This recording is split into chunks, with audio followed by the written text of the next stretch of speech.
Welcome to evil comics Tamil. நாம இன்னைக்கு பார்க்க போறது மார்வலோட டாப் 10 வெப்பன்ஸ் பத்தி தான் பார்க்க போறோம். வாங்க இன்னைக்கு வீடியோக்குள்ள போலாம்.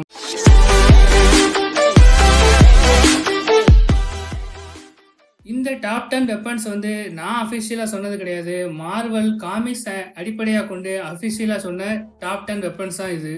10வது இடத்துல இருக்கிறது நம்ம கேப்டன் அமெரிக்காவோட ஷீல்டு. இதை பற்றி தெரியாதவங்க இருக்கவே முடியாது. வைப்ரேனியம், ஸ்டீல், அலாய் கலந்து அது கூட இன்னொரு அன்னோன் மெட்டீரியலை மிக்ஸ் பண்ணி உருவாக்கப்பட்டது தான் இந்த கேப்டன் அமெரிக்காவோட ஷீல்ட். இது நம்ம கேப்டனோட முக்கியமான வெப்பன் அப்படின்னே சொல்லலாம். இதை வச்சு எவ்வளோ பெரிய அட்டாக்கையும் சமாளிக்க முடியும். இதோட வெயிட்னு பார்த்தா 12 பவுண்டுக்கு மேலே இருக்கும். இதோட மாலிகுலர் ஸ்ட்ரக்சர் தான் இதை ரொம்பவே ஸ்ட்ராங்காக வச்சுருக்கு. அது மட்டும் இல்லாமல் எந்த அட்டாக்கையும் வாங்கி அதை திருப்பி கொடுக்கக்கூடிய பவரும் இந்த வைப்ரேனியம் ஷீல்டுக்கு இருக்குது. இந்த வைப்ரேனியம் ஷீல்டை ஸ்டீவ் ரோஜர்ஸ், சாம் வில்சன், பக்கி, அப்புறம் ஏன் ரோஜர்ஸ் யாருன்னா நம்ம ஸ்டீவ் ரோஜர்ஸோட அடாப்டட் சன். அப்புறம் இவங்க எல்லாருமே இந்த ஷீல்டை யூஸ் பண்ணியிருக்கிறாங்க. 10வது இடத்துலயே இன்னொரு வெப்பன் இருக்குது. அது என்னன்னு பார்த்தா நம்ம அயன்மேனோட ஆர்மர்ஸ் தான். அயன்மேனோட ஆர்மர்ஸை பொறுத்த வரைக்குமே எல்லா இடத்துலையுமே, அதாவது கேலக்டஸாக இருக்கட்டும், தேனோஸாக இருக்கட்டும், மேக்னிட்டாவாக இருக்கட்டும், யாரை வேணால் எதிர்க்கிறதுக்கு உண்டான எல்லா ஆர்மரையுமே நம்ம அயன்மேனோட டோனி ஸ்டார்க் ரெடி பண்ணியிருக்கிறாரு. ஸோ அயன்மேனோட ஆர்மர் பவர் என்னன்னு உங்களுக்கே நல்லா தெரியும். அதுவும் நம்ம 10வது இடத்துலேயே கொடுத்துருக்குறாங்க. இது ஃபுல்லாமே முழுக்க ஆர்டிஃபிஷியல் இன்டெலிஜென்ஸை வச்சு உருவாக்கப்பட்ட டெக்னாலஜி தான். இதுக்கு ரொம்பவே பவர்ஸும் அதிகம். 9வதாக நம்ம பார்க்க போகிறது டெஸ்ட்ராயர் ஆர்மர். நம்ம தோர் 1 மூவியில் கூட நம்ம இந்த ஆர்மரை பற்றி பார்த்துருப்போம். இது ஆஸ்கார்டியன் உரு மெட்டீரியலை வச்சு உருவாக்கப்பட்ட ரொம்பவே ஸ்ட்ராங்கான ஒரு ரோபோட் மாதிரி அப்படின்னு கூட இதை சொல்லலாம்.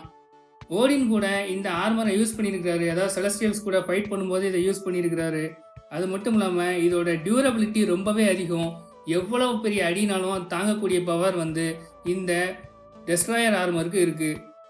8வதாக நம்ம பார்க்க போகிறது டார்க் ஹோல்ட் அப்படின்னு ஒரு புக்கை பற்றி தான். எல்டர் காடான சிட்டான் அப்படின்னு ஒருத்தர் உருவாக்குனதான் இந்த டார்க் ஹோல்டு அப்படிங்கிற புக்கு.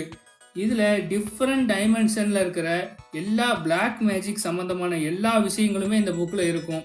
அதாவது எந்த யூனிவர்ஸை சேர்ந்தவங்களாக இருந்தாலும் சரி, என்ன இதாக இருந்தாலும் சரி, இந்த பிளாக் மேஜிக் யூஸ் பண்ணி ஈஸியாக அவங்கள பீட் பண்ணிடலாம்.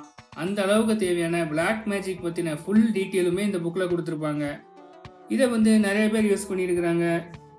நம்ம டாக்டர் ஸ்டேஜ் தான் இப்போதைக்கு இதோட ஓனர் அப்படின்னு சொல்கிறாங்க. ஏன்னா அவருக்கும் இந்த பிளாக் மேஜிக் பற்றி நிறையவே தெரிஞ்சிருக்கு காமிக்ஸில். ஒயிட் மேஜிக்கு அப்படியே ஆப்போசிட்டாக இருக்கிறது தான் இந்த பிளாக் மேஜிக் அப்படின்னு சொல்லுவாங்க. அதோட கோட்பாடுகள் வேறு, இதோட கோட்பாடுகள் வேறு. ஆனால் ஒயிட் மேஜிக்கை விட டார்க் மேஜிக்கு கொஞ்சமே பவர்ஸ் அதிகம் அப்படின்னு சொல்கிறாங்க. 7வதாக நம்ம பார்க்க போகிறது மியால்னிர், அதாவது தோரோட ஹேமர் பற்றி தான். இந்த ஹேமராக இருக்கட்டும், ஸ்ட்ரோம் பிரேக்கராக இருக்கட்டும், இது ரெண்டுக்குமே காமிக்ஸ் படி பார்த்தா பவர்ஸ் ஒன்று தான். அதை நான் ஆல்ரெடி ஒரு வீடியோலேயே எக்ஸ்பிளைன் பண்ணியிருப்பேன். How Thor got thunder power அப்படின்னு ஒரு வீடியோ போட்டிருப்பேன். அதில் பார்த்தா உங்களுக்கு கிளியராகவே புரியும். அது மட்டும் இல்லாமல் இந்த மியான்லின் ஹேமருக்கு ஸ்பெல் உண்டு, அதாவது மந்திரக்கட்டு உண்டு.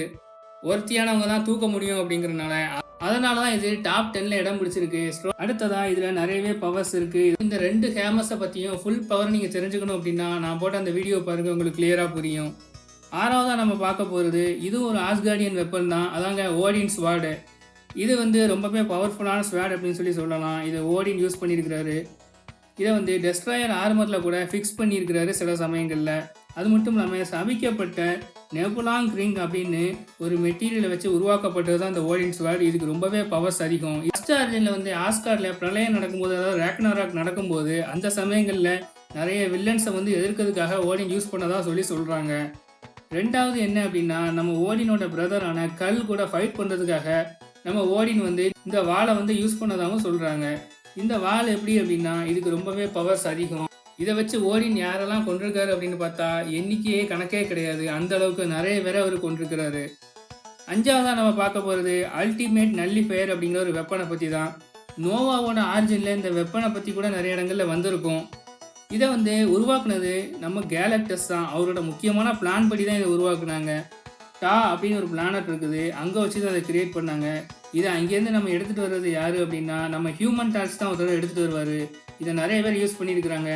இந்த வெப்பனை நம்ம ரிச்சர்ஸ் யூஸ் பண்ணியிருக்கிறாரு, டிட்டஸ் யூஸ் பண்ணியிருக்கிறாரு, நோவா இவங்கெல்லாம் யூஸ் பண்ணியிருக்கிறாங்க. அதுக்கப்புறம் இதெல்லாம் யூஸ் பண்ணால் யூனிவர்ஸ்லேயே பெரிய ப்ராப்ளம் வருங்கிறனால இதை வாட்சர் வாங்கி ரொம்பவே கேர்ஃபுல்லாக வச்சுருக்கிறாரு. இப்போது இதோட பவர் என்ன அப்படின்னா கேலக்டஸையே போட்டு தள்ளக்கூடிய பவர் வந்து இந்த அல்டிமேட் நல்லிஃபயரில் இருக்குது. இது ரொம்பவே பவர்ஃபுல்லான வெப்பன். கேலக்டஸே இந்த வெப்பனை பார்த்து பயப்படுவார்னா பார்த்துக்க வேண்டியதானே எவ்வளோ பவர் இருக்கும் அப்படின்னு.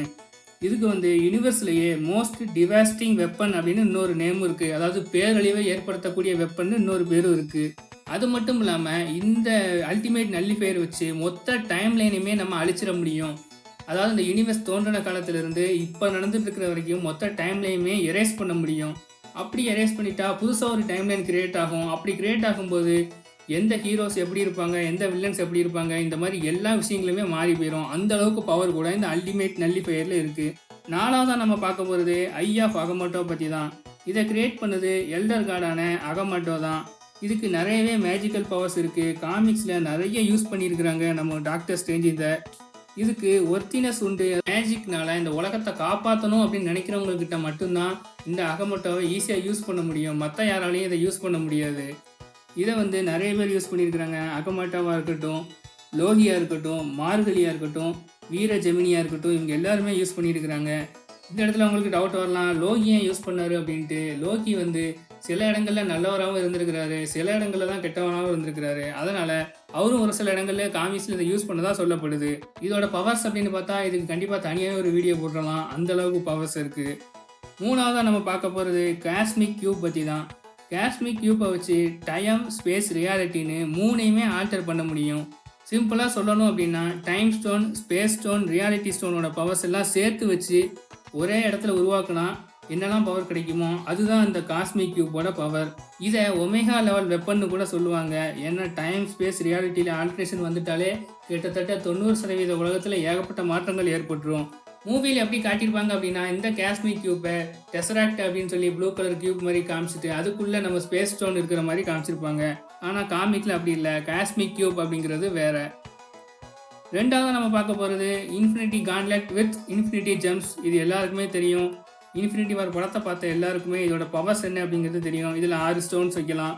ஒவ்வொரு ஸ்டோன்ஸ்க்கும் ஒவ்வொரு பவர் இருக்குது. எல்லா ஸ்டோன்ஸையும் கனெக்ட் பண்ணி ஸ்னாப் பண்ணால் யூனிவர்ஸ்லேயே பாதி அழிஞ்சிடும். அதனால் இதுவும் ரொம்பவே பவர்ஃபுல்லான வெப்பன். ஃபர்ஸ்ட் இடத்துல இருக்கிற வெப்பனை பார்க்கறதுக்கு முன்னாடி இன்னும் சில விஷயங்கள் இருக்குது. அதாவது என்ன அப்படின்னா இதில் இடம் பெறாத இன்னும் அற்புதமான நிறைய வெப்பன்ஸ் கூட இருக்குது. அதெல்லாம் ஏன் வரலைன்னு கேட்காதீங்க. ஏன்னா இது வரைக்கும் நம்ம பார்த்த வெப்பன்ஸ் எல்லாமே ஒரே நிமிஷத்தில் வந்து பெரிய பேராபத்தை ஏற்படுத்தக்கூடிய வெப்பன்ஸ். மற்ற எல்லாமே கண்டிப்பாக ஆபத்தை ஏற்படுத்தும், இல்லைன்னு சொல்லலை. அது வந்து டாப் 15 இருக்கலாம், டாப் 20 இருக்கலாம். ஆனால் பெஸ்ட்டு அப்படிங்கிறது பார்த்தா இந்த டாப் 10 தான் அவங்க அஃபிஷியலாக காமிக்க யூஸ் பண்ணி சொன்னது. அடுத்ததாக ஃபஸ்ட் இடத்துல இருக்க போகிற அந்த வெப்பனை பற்றி தான் பார்க்க போகிறோம். ஆக்சுவலாக அது வெப்பன் அப்படின்னே சொல்ல முடியாது. இது நம்ம மார்வல் யூனிவர்ஸோட ஒரு உயிர் அப்படின்னு சொல்லலாம். அதாவது ஹார்ட் ஆஃப் யூனிவர்ஸ் அப்படின்னு சொல்லுவாங்க. இந்த ஹார்ட் ஆஃப் யூனிவர்ஸ் இருக்கிறதே தனியாக ஒரு இடத்துல தான் இருக்குது.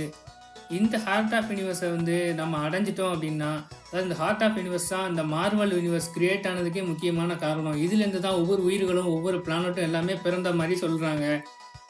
வேற ஒரு யூனிவர்ஸில் இருக்கிற தேனோஸ் வந்து இந்த ஹார்ட் ஆஃப் யூனிவர்ஸை அடைய நினச்சதாகவும் சொல்கிறாங்க. ஆனால் அவரால் முடியல, அதில் அவர் தோற்று போயிட்ட மாதிரியும் சொல்கிறாங்க. இன்ஃபினிட்டி ஜெம்ஸாக இருக்கட்டும், காஸ்மிக் கியூபாக இருக்கட்டும், எந்த பவரையும் உள்வாங்கிக்கக்கூடிய சக்தி நம்ம ஹார்ட் ஆஃப் யூனிவர்ஸ் இருக்குது. இதனால் ஏற்பட்ட பிரச்சனைகளை எல்லாத்தையுமே நம்ம ஹார்ட் ஆஃப் யூனிவர்ஸை வச்சு சரி பண்ணிடலாம். இந்த ஹார்ட் ஆஃப் யூனிவர்ஸை யாராலையும் எப்பையும் எந்த சூழ்நிலையிலையும் அழிக்கவே முடியாது. இதுதான் நம்ம இன்றைக்கி பார்க்க வேண்டிய மார்வலோட டாப் 10 வெப்பன்ஸ்.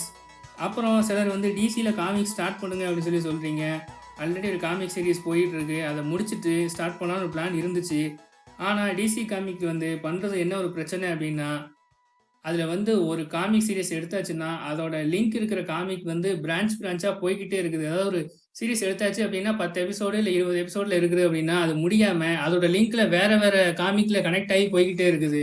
அதனால தான் அதை பண்ணுறது ரொம்பவே கஷ்டமாக இருக்குது. அப்புறம் இந்த வீடியோ பிடிச்சிருந்தா லைக் பண்ணுங்கள், ஷேர் பண்ணுங்கள், கமெண்ட் பண்ணுங்கள். அண்ட் நம்ம சேனலுக்கு மறக்காமல் சப்ஸ்கிரைப் பண்ணுங்கள். தேங்க்ஸ் ஃபார் வாட்சிங் this video. Top smoking, no cooking the hot pot. Fucking on your bitch, yeah, that. Cooking up, open the park pot.